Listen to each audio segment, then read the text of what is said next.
আপনি এখানে কি করছেন প্রভু? ছি প্রভু, ছি।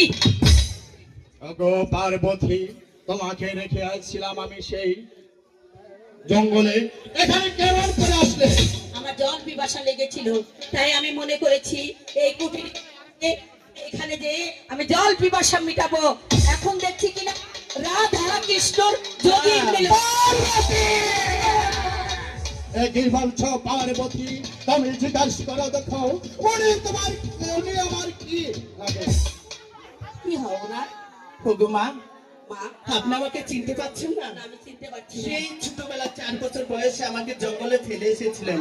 আমি সেই মহামণি আজকে বড় হয়েছি মা, আমার নমস্কার নিন মা।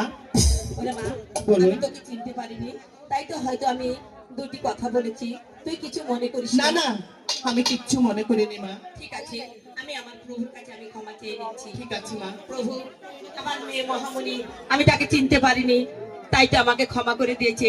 এবার আপনি আমাকে ক্ষমা করে দিন। হ্যাঁ পার্বতী, তোমাকে আমি ক্ষমা করে দিচ্ছি, যেহেতু মহামারী তোমাকে ক্ষমা করে দিচ্ছে, আমিও তোমাকে ক্ষমা করে দিচ্ছি। ঠিক আছে প্রভু। মা মহামণি, বলুন মা। এবার তুমি এসো। আমি আসি মা, আমার নমস্কার নিন। ভগ পিতা, আমি চলছি, আমার নমস্কার গ্রহণ করুন। যাও, বিদায়, বিদায় মাতা, বিদায়। বিদায়।